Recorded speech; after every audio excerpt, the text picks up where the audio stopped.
전도사님 그런 삶을 살지 못했어요. 뭐 아시다시피 20대 후반에 여러분들 20대 후반 되려면 한참 남긴 했지만 20대 후반에 예수님을 영접을 했습니다. 그 예수님을 만나게 됐고 믿게 되었죠. 그리고 새롭게 거듭난 인생으로 지금까지 살아왔습니다.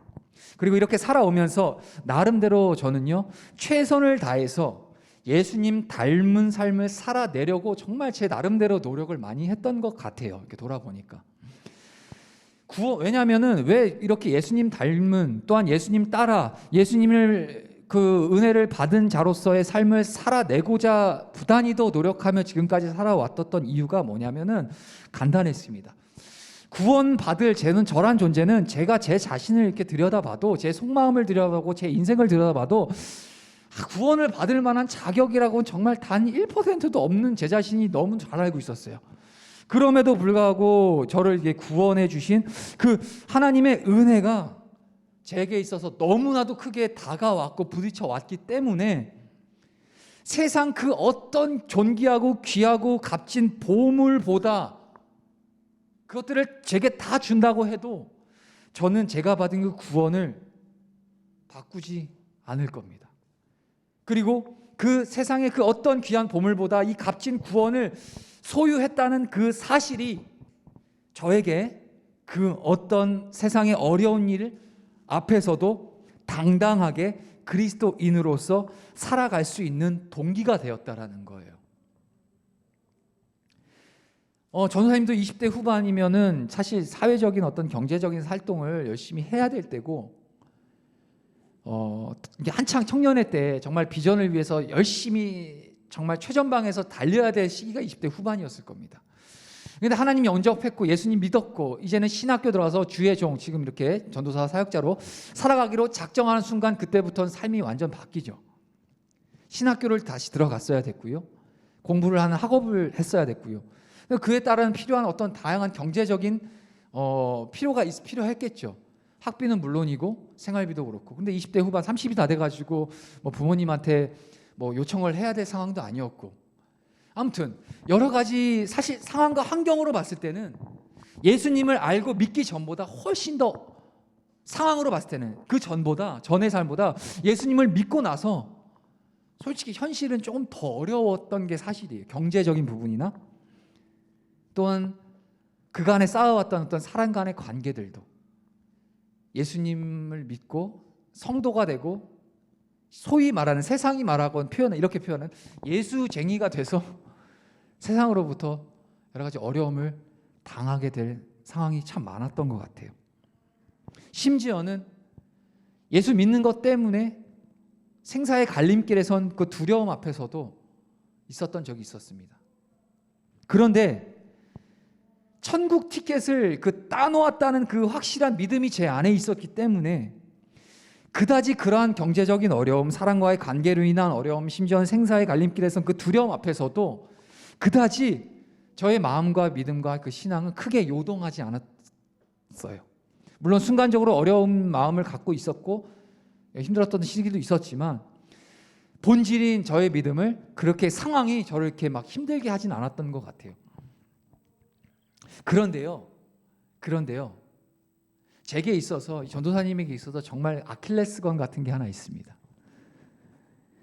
저를 연약하게 하는 것이 딱 한 가지가 있는데 그건 바로 억울한 겁니다. 억울한 거. 제가 억울한 거 진짜 못 참아. 예전에 한번 우리 청년부에서 그 설교할 때도 이런 얘기 했었는데 참 이게 다른 건 다 괜찮은데 이게 억울함을 당하는 건 정말 쉽지 않더라고요. 이게 마음이.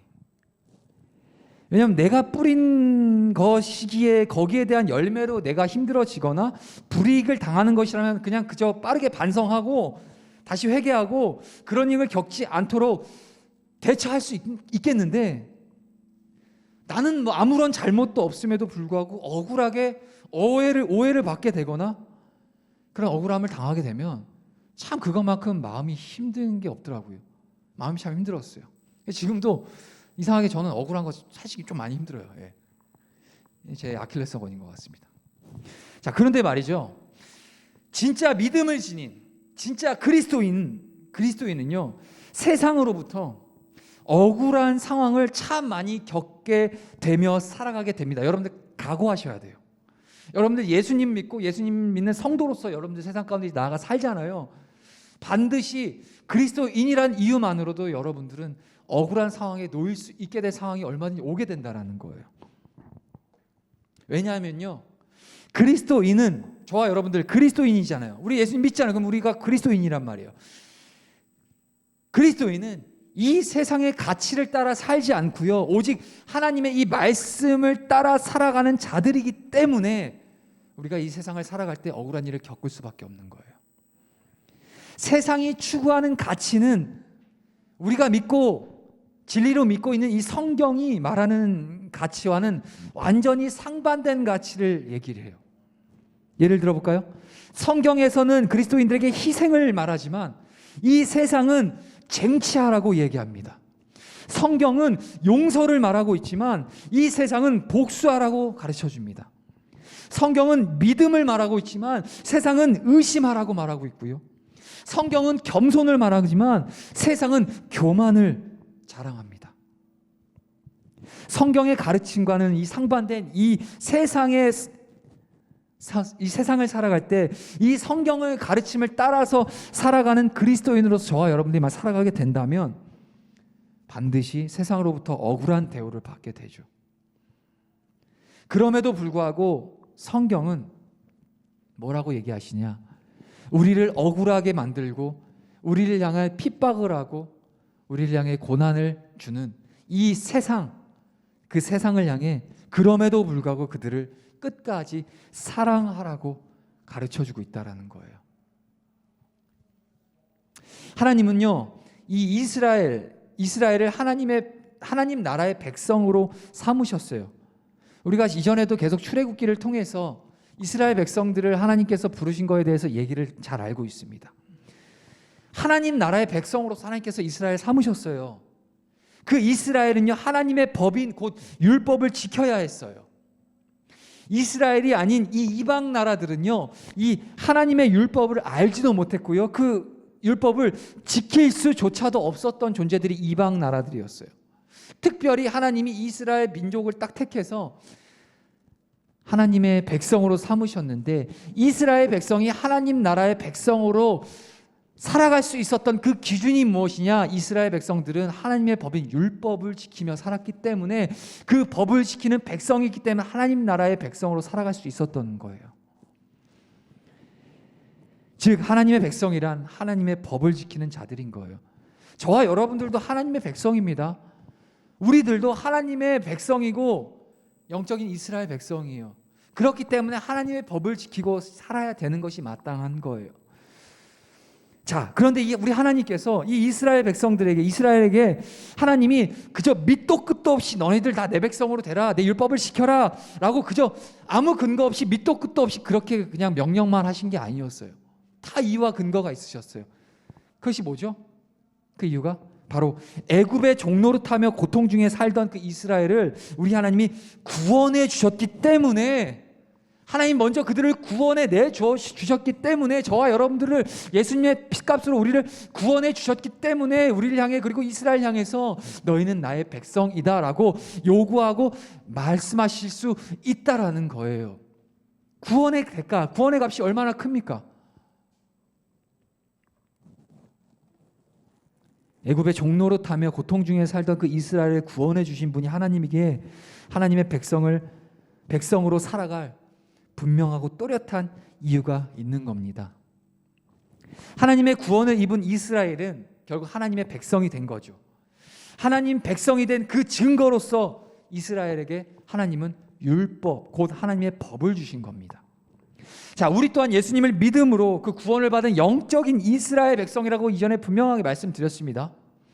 영적 이스라엘인 저와 여러분들, 우리 또한 하나님의 말씀을 지켜야 하고요, 하나님을 예배하는 예배자로 살아가야 되는 것이 마땅한 사실입니다. 그런데요, 이 하나님이 주신 율법, 이스라엘 백성에게 하나님의 백성으로서의 그 증표가 바로 이 율법인데, 이 율법에는 종류가 있습니다. 하나님께 드리는 제사를 어떻게 드리는지 그 제사의 방법을 가르쳐 주시는 제사법이 율법 안에 담겨 있고요, 그리고 하나님의 백성이 거룩한 삶을 어떻게 살아가야지 그 거룩한 삶을 가르쳐 주시는 정결법이라는 법이 율법 안에 담겨 있어요. 그리고 하나님을 대신해서 세워진 그 이스라엘의 왕이 그 이스라엘 나라를 어떻게 통치하고 다스릴 것이에 대한지 가르쳐 주시는 왕법이 이 율법이 안에 들어져 있고요. 그리고 마지막 이스라엘 백성들이 하나님의 백성다운 성품을 가지고 자신들의 삶에서 어떻게 살아야 할지에 대해서 가르쳐 주고 계시는 도덕법이 이 율법 안에 있다라는 거예요. 이거를 세분화해서 여러분들이 다 알려주기에는 이게 많은 시간적 제약이 있어서 이렇게만 알고 계세요. 제사법이 있고요, 정결법이 있고요, 왕법이 있고요, 도덕법이 있어요. 그 외에도 몇 가지의 법들이 있지만 중요한 건 오늘 본문은 이 법들, 율법 안에 있는 그 법들 중에서 어떤 법에 대해서 얘기하고 있냐? 오늘 본문은 이스라엘이 지녀야 할 도덕적인 그 성품에 대하여 가르쳐주고 있는 법이에요. 즉 하나님의 도덕법이 오늘 본문에 기록되어 있다라는 거예요. 성품. 오늘 본문에 오늘 우리 설교 말씀, 여러분과 나누는 설교 말씀 제목이 뭐죠? 우리 한번 읽어볼게요. 시작. 최고의 인성. 조인성? 미안합니다. 최고의 인성. 오늘 본문의 제목이 최고의 인성이에요. 여러분들에게 있어서 최고의 인성은 어떤 기준입니까? 인성 문제 있어? 이건 유행 같죠. 자, 최고의 인성. 간단하게 얘기하면 사람들에게 이득을 주고 또 불우한 이웃을 돕고 하는 차원의 그런 경계로서 인성이 좋다 나쁘다. 그리고 상대편의 어떤 말을 존중해 주거나 그리고 말을 대하는 태도나 이런 다양한 자세들을 통해서 그 사람의 인성을 이렇게 점검해 볼 수 있겠죠. 그런데요, 오늘 하나님께서 이 이스라엘의 율법을 통해서 그리고 오늘 우리에게 주신 이 성경을 통해서 말씀하시는 하나님이 요구하시는 그 바른 인성은 무엇이냐라는 것이 오늘 본문에 담겨 있습니다. 이렇게 신앙생활을 하다 보면 여러분 잘 들으셔야 돼요. 신앙생활을 하다 보면 신앙과 삶을 우리가 분리해서 볼 때가 있어요. 또는 신앙을 그저 그냥 우리가 갖고 있는 취미의 생활의 일부분 정도로 생각할 때가 있다는 거예요. 일주일의 스케줄을 여러분 쭉 짜다 보면 아니면 1년에 그 연말에 내년도 2022년도 조금 있으면 이제 돌아오는데 2022년도에 여러분들이 삶의 계획표를 쭉 짜다 보면 하루 주기든 일주일 주기든 한 달 주기든 분기별 주기든 간에 이렇게 쭉 계획을 짜다 보면 그 안에 적어도 여러분들은 주일은 교회 오는 날, 그죠? 주일은 교회 오는 날, 너무 감사해요. 주일이라도 교회 올 수 있어서 이렇게 규정해 놓잖아요. 그런데 이것이 우리에게 있어서 이 신앙의 표현의 방식이 교회에 나와서 하나님을 예배하고 이렇게 교회 공동체 안에서 서로 교제하고 나오는 것이 바로 우리 신앙을 하나님의 표현해 낼 수 있는 표현의 방법이죠. 근데 여기서 끝나는 걸까요? 신앙이?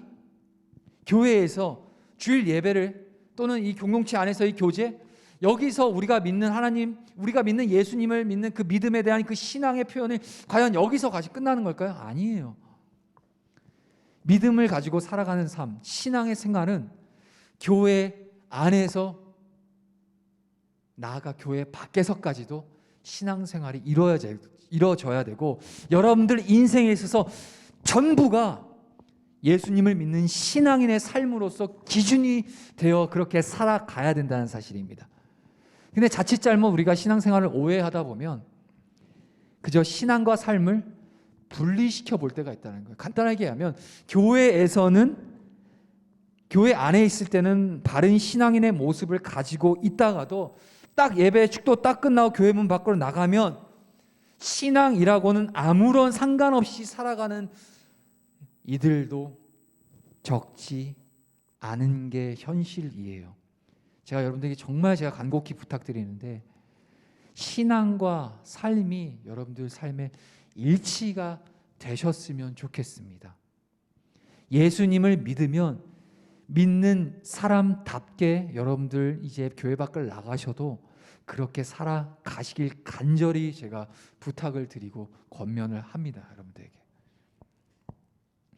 그러나 하나님은 우리에게 교회 안에서만이 아닌 세상에 있을 때에도 하나님 백성답게 살아가라고 명령하셨어요.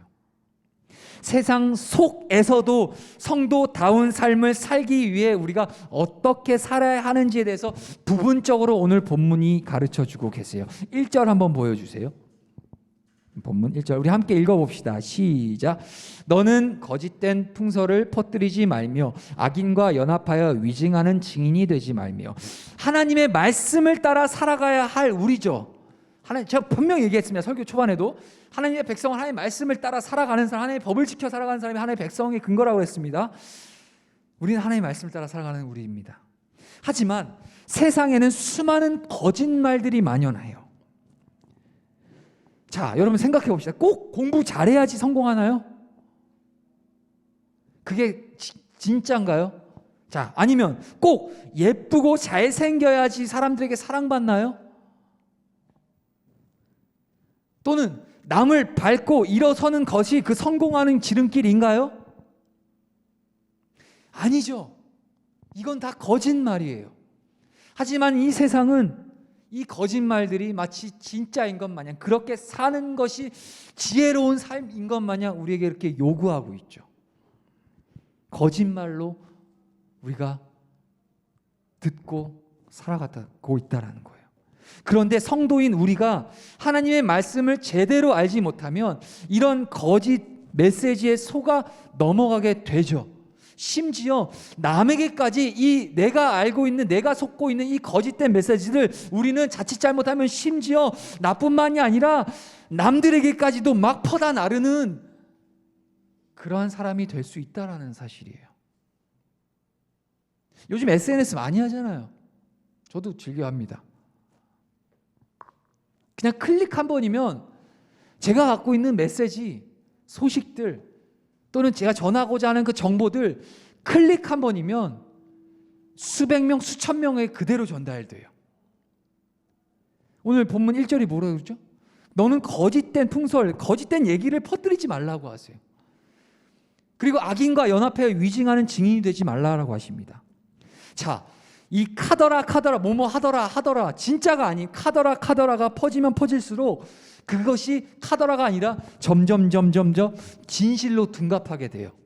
여러분들 정확하게 아셔야 돼요. 성경에 있는 진짜를 알아야, 진짜가 무엇인지 판독을 할 줄 알아야 거짓이 뭔지 분별력이 생긴다는 거예요. 이 카더라가 계속해서 세상 가운데 퍼지고 이 사람들 그 얘기하고 저 사람들 그 얘기하면 진짜가 아님에도 불구하고 그건 어느 순간 진짜가 돼서 내게 지식으로 들어온다는 거예요. 그렇기 때문에 여러분들 중요한 게 있습니다.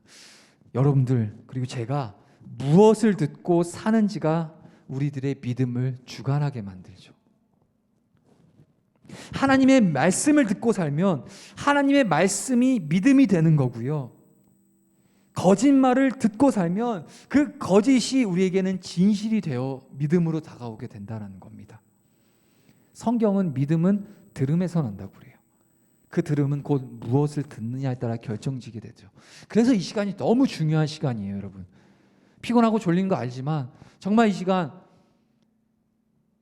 하나님의 말씀이 말씀대로 선포되어지고 하나님의 성경 말씀이 여러분들 귀에 들려지고 여러분들 눈으로 확인하는 이 시간이 정말 그래서 중요한 거예요. 이 시간을 통해서 여러분들에게 믿음이 생기거든요. 하나님은 오늘 우리에게 거짓말을 경계하라는 사실, 거짓말을 너희들 경계해 라는 것, 그 이상을 지금 우리들에게 요구하고 계세요. 어떤 요구? 거짓된 풍설을 퍼뜨리지 말라고 하십니다. 거짓된 풍설을 퍼뜨리는 이유가 뭔가요? 거짓말을 막 퍼다 나르는 이유가 뭔가요? 거짓말하는 이유가 뭔가요? 여러분들 거짓말 해보셨어요? 아마 여러분들 알게 모르게 일상생활에서 거짓말 생각보다 많이 할 겁니다.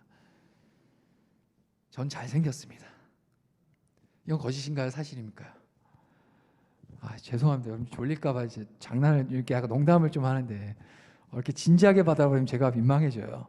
전 잘생겼어요. 잘생겼다라는 게 외모가 잘생겼다는 게 아니라 하나님 안에서 우린 다 잘생긴 존귀한 존재라는 사실입니다. 어디까지 했지? 예. 아무튼 이 거짓말하는 이유가 뭔가요? 생각해 보세요. 여러분들 거짓말 하잖아요. 거짓말 어떨 때 해요? 내가 유리할 때, 내가 유리한 포지션에 서게 될 때, 그게 필요할 때 거짓말 하잖아요. 자신의 유익을 위해서 거짓을 일삼는 거예요. 자신이 손해를 보기 위해서 거짓말하는 사람들은 없어요. 그러나 성경은 어떻게 가르쳐주고 있죠? 성경은 우리가 진리를 지키기 위해서 내 목숨까지도 기꺼이 내어줄 수 있어야 한다고 가르쳐줍니다. 왜냐하면요, 하나님 자신이 곧 진리 되시기 때문에, 곧 우리가 믿는 그 믿음, 신앙, 진리를 지키기 위해서 우리 목숨 아낌없이 이 세상 가운데 내어줄 수 있어야 돼요. 하나님을 말씀을 지키기 위해 성도인 우리는 이 거짓과의 싸움에서 이겨야 하는 것입니다. 그러니까 중요한 건 우리가 진실되게 살기 위해서는, 거짓말 없이 진실되게 살기 위해서는 진리, 진실, 진리가 되시는 우리 하나님과 늘 동행해야 된다는 사실이에요. 이게 지금 너희는 거짓말을 퍼뜨리지 마라고 하시는 이게 이 율법의 말씀은 쉽게 얘기하면 원초적으로 어디로 가야 되냐? 너희들 스스로가 거짓에 미혹되고 속지 말라고 하시는 거예요. 남을 위해 살고 남의 유익을 위해 살아야 될 그리스도인들이 자꾸 내 중심적으로 나의 유익을 위해서 심지어는 거짓을 마음대로 일삼고 살면서 그 거짓을 막 남들에게 퍼다나고, 그 퍼다나는 그 거짓말이 결국엔 그들에게도 거짓이 진리로 둔갑하게 되는 그런 요상한 모양까지도 이루어질 수 있다는 거예요. 그리고 하나님은 오늘 말씀 통해 악인과 연합해서 위증하는 증인이 되지 말라고 합니다. 어려운 얘기 나와요. 위증이라는 단어가 뭔가요? 여러분들 아나요? 그냥 간단히 얘기하면 위증이라는 단어는요, 법정에서 거짓말로 증언하는 걸 위증이라고 합니다. 법정에선 증인은 증언을 하기 전에 먼저 뭘 해요? 여러분들 법정 드라마 보나요? 그 보면은 그 증인이 딱 법정에 섰을 때 판사 앞에서 증언하기 전에 가장 먼저 하는 게 있어요. 뭘 하죠? 선서를 해요. 선언을 합니다. 선서를. 서약을 하는 거예요. 진실만을 말할 것을 그들은 서약을 하게 돼요. 증인은. 만일 자신의 증언이 사실이 아닐 시에는 그에 합당한 처벌을 받게 되는 거죠. 사실 우리가 뭐 인생을 살아가면서 법정에 서게 될 일이 뭐 몇 번이나 있겠습니까? 그죠? 그런데 비록 법정에서 우리가 증인으로 서게 되지 않아도요, 하나님의 백성으로 살아가는 우리는 모두 증인이에요. 무슨 증인? 예수님을 증거하는 증인이에요. 예수님을 증거하는 그 증인으로서 우리는 세상을 살아가는데, 우리가 어떻게 살아가야 되냐? 세상을 향해 예수님을 전하는 일에 그 어떤 속임이 없고 틀림이 없이 분명하게 하나님의 제자로서 우리가 증인된 삶을 살아가야 된다는 거예요. 뭐 법정에 가서 당연히 거짓 증거하는, 위증하는 것 너무 당연한 얘기입니다. 그 차원을 좀 더 넘어서서 우리는 증인된 삶을 사는데, 예수님을 증거하되 바르고 진실하게 예수님을 증언하는 삶을 살아가야 된다는 사실을 오늘 본문을 통해서 우리에게 가르쳐주고 있는 거예요. 자, 조금만 집중합시다. 금방 끝나요. 자, 조금만 집중합시다. 시작. 자, 바르게 계속 남았습니다. 자, 바르게 알아야 바르게 증거하게 됩니다. 여러분들 예수님 증거해야 되죠. 증거하는 그 증인된 삶을 살아야 되죠. 근데 먼저 우리가 증인이 되려면 우리가 먼저 예수님이 누구신지를 바르게 알아야 됩니다. 결국엔 똑같은 얘기 또 하는 거예요. 예수님을 전하기 위해 우리가 먼저 예수님을 바로 알아야 하는데, 여러분은 과연 어떤 증인으로 살길 원하시나요? 예수님을 증거하는 증인으로 살길 원하시나요? 아니면 세상의 그 거짓말을 막 퍼다 나르는, 거짓을 전하는 위증자로 살길 원하시나요? 오늘 하나님의 말씀 앞에 여러분 스스로를 잘 돌이켜보세요. 만일 여러분들이 예수님을 전하는 증인으로서 세상 가운데 참된 진실된 예수님을 증거하는 증인으로 살길 원하신다면, 그렇다면 예수님이 누구신지, 하나님이 어떤 분이신지에 대해서 여러분들 분명하게 바로 알아야 바른 진리로 위증 없이 증거할 수 있다는 사실입니다. 학교에서든 친구들에게든 예수님을 전하는 증인으로 우리를 불러주셨기 때문이에요. 여러분 10월 말에 저희 교회가 큰 행사를 합니다. 행복나눔 축제라고. 저는 교회 부임해서 한 번도 안 겪어봤는데 작년엔 코로나 때문에 못했고 올해는 이제 어쨌든 진행을 합니다. 어른들만 하는 게 아니라 우리도 같이 할 거예요. 여러분들이 결국에는 친구들, 주변 사람들에게, 주변 여러분들이 소중한 사람들에게 예수님이 누구신지를 전하고 증거하는 일에 여러분들 적극적으로 동참해 주셔야 돼요. 그런데 중요한 건 여러분들이 삶에서 친구들에게, 가족에게 또는 주변의 소중한 사람들에게 예수님을 증거할 때 여러분들 거짓 없이 바르게 예수님이 어떤 분이신지를 분명하게 여러분들 증인으로서 증언할 수 있어야 될 것입니다. 자, 3절과 6절을 한 번씩 읽어볼게요.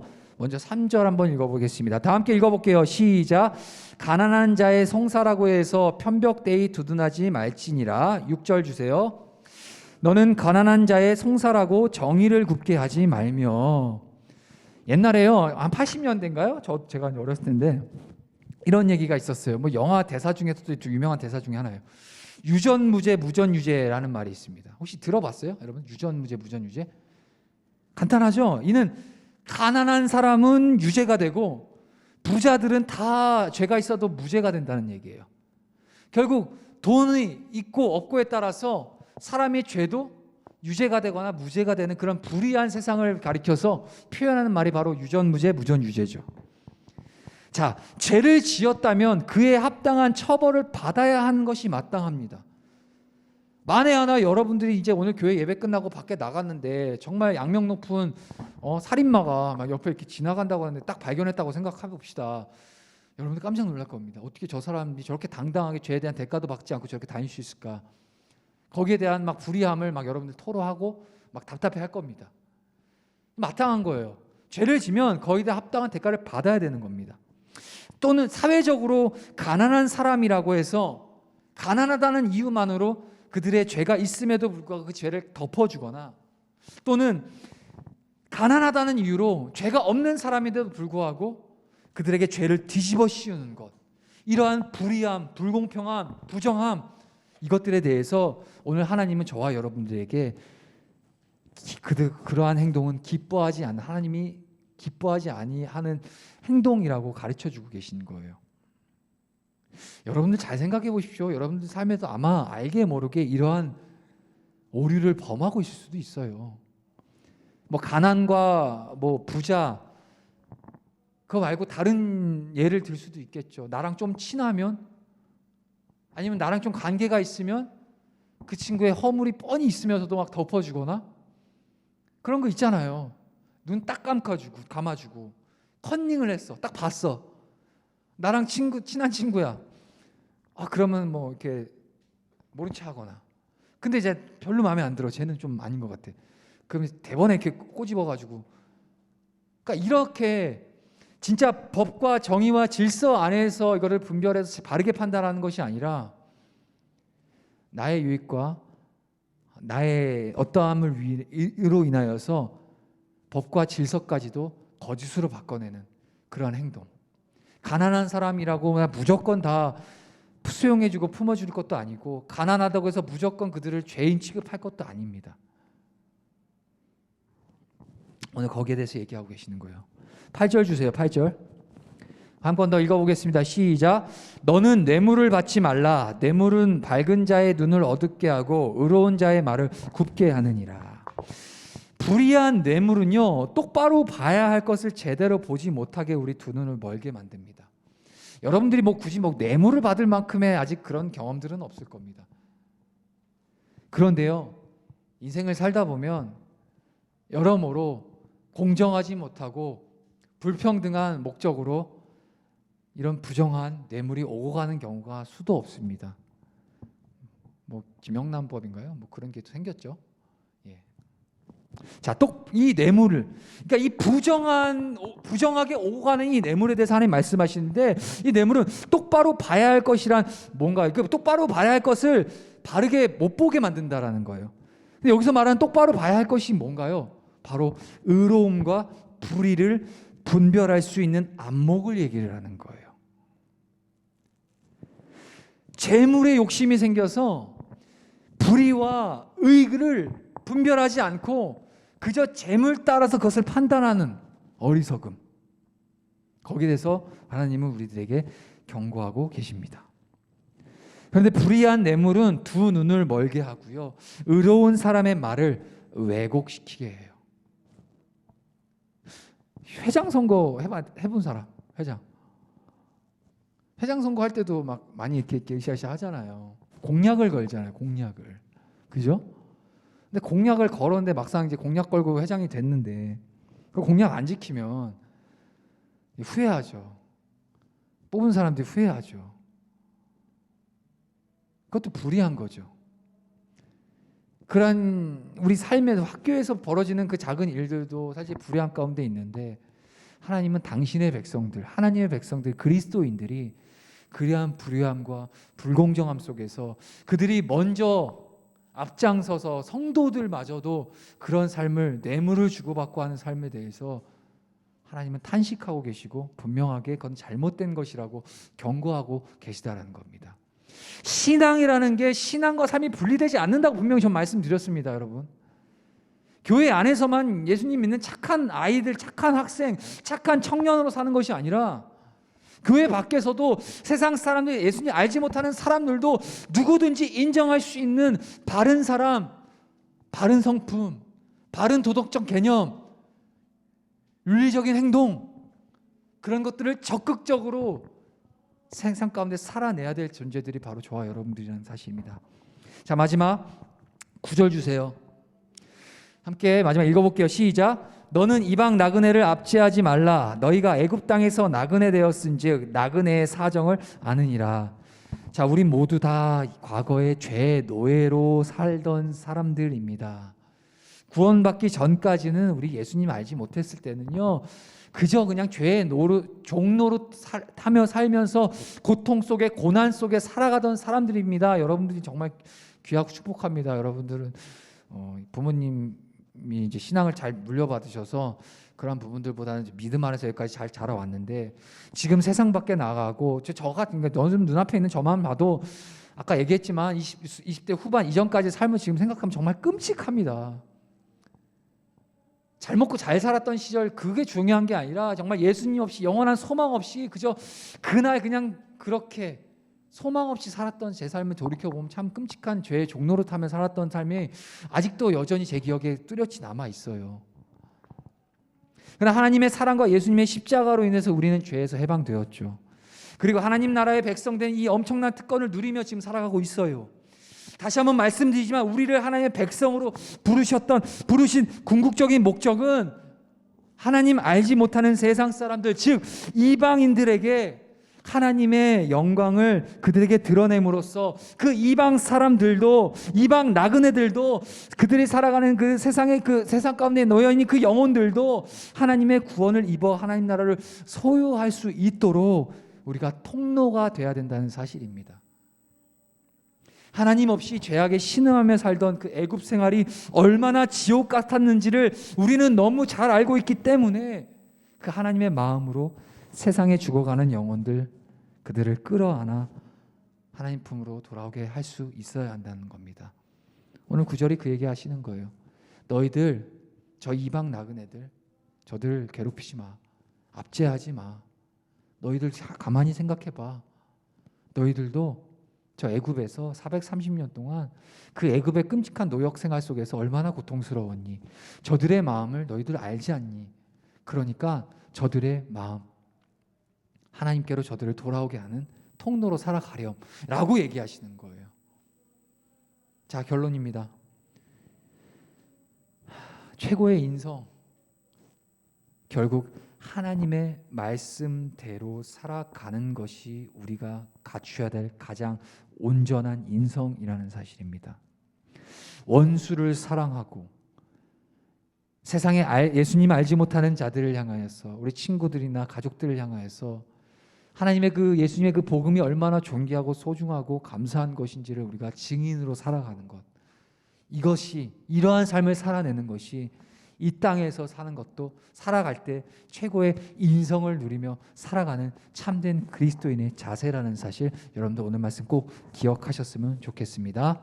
기도하겠습니다. 하나님 감사합니다. 오늘도 주 안에서 예배하게 하시고 말씀 듣게 하심에 감사합니다. 오늘 짠물 본문 메시지를 통해서 우리가 교회 안에서만 신앙인이 아니라 교회 밖에서도 신앙인 그리스도인답게 어떻게 살아가고 또 최고의 하나님 기뻐하시는 그 인성과 성품과 도덕을 갖고 있는 삶이 어떠한 삶인지를 가르쳐 주심에 감사합니다. 그렇게 살아가고 그렇게 살아낼 수 있는 우리 당신의 귀한 자녀들 되게 하여 주시옵소서. 감사드리며 예수 그리스도의 이름으로 기도합니다.